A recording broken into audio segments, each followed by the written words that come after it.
260 Minutes is on week number 16, and after last week's 3-minute long set, this week I'm going to be working a little bit harder. I've written quite a bit here. I'm actually sitting in the hallway outside the venue. Nobody showed up yet to let us in for our tech, and I don't think I'm going to have a chance to record this before the show, so I figured I'd let you know. I'm excited about a couple of these topics. I don't think a couple of them that I'm most excited about aren't quite finished yet, but I want to get them out and just see how it goes and see what people respond to, and then I'll try to develop them from there.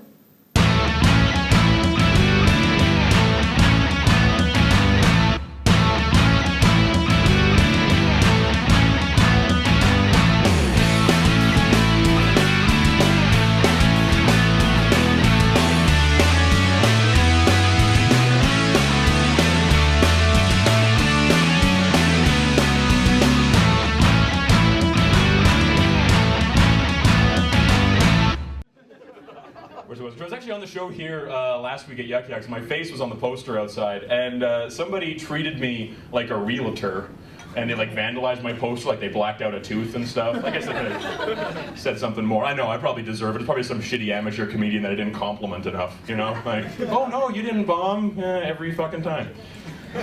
But then I got thinking, I got the choice between, I have to choose between being nice or being vandalized, and I would choose being vandalized 10 times out of 10. Because what's a new poster cost? Like $250? But being nice to people is way more expensive. My beer budget alone is going to go through the fucking roof.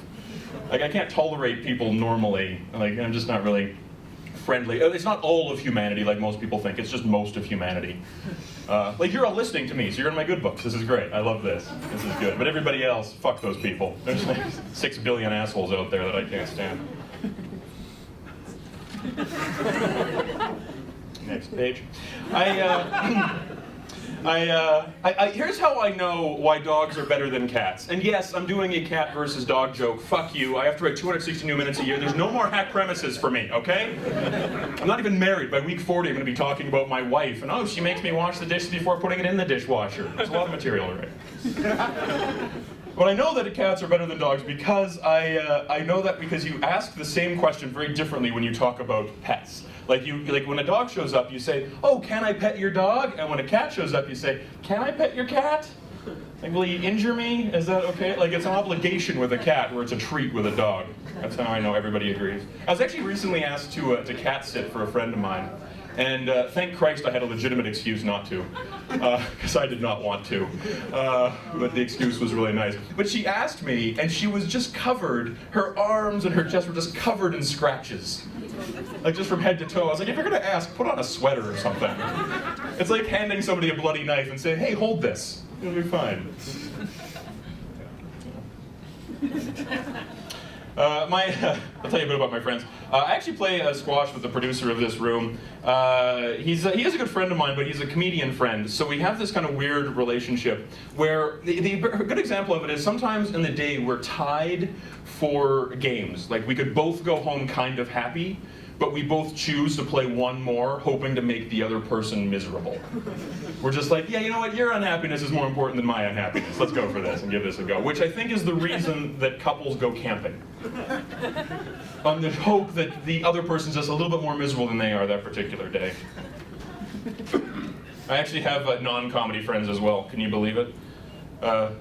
Every so often though, with my non-comedy friends, I actually just cut off communication with them completely. I just don't talk to them for like a month to kind of reset their dealing with my shit clock. Because you need to take time off. The only person that doesn't work for is my roommate, because we share a wall. He can't escape. It's really awkward sometimes.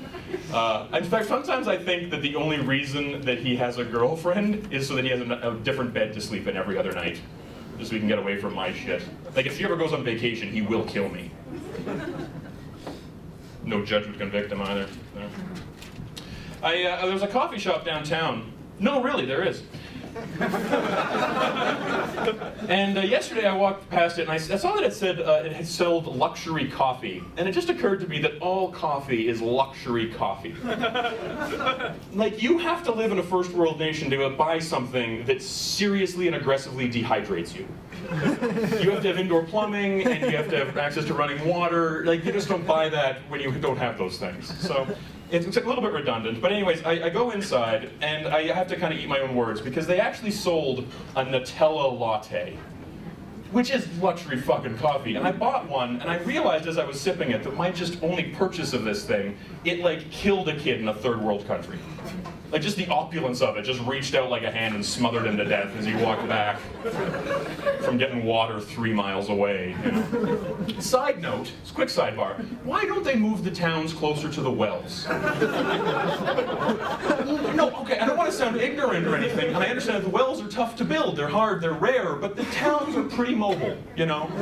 It's like a stick and like a satchel, like they could build the whole town like a hobo, really. Just be that guy. I don't know why they don't do that. Anyways.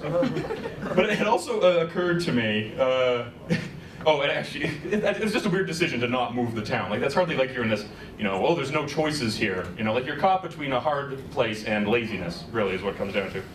So anyways, I have this Nutella latte. I killed this kid, but it occurred to me, I had another one today. It occurred to me that they didn't realize what would have killed this kid.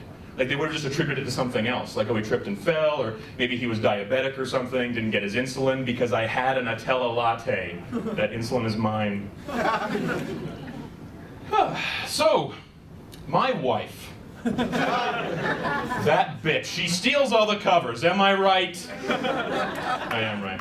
That was the new 5, and I think that's it for me. Thanks very much. They're learning stuff, and you're sitting back there. It's like they're taking calculus, and I'm still trying to stop eating the crayons.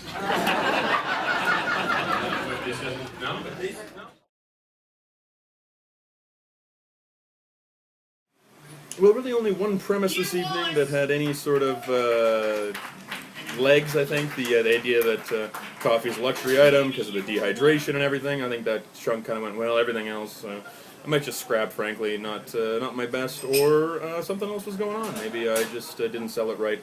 Who knows? We will find out when I try it again, if I ever do.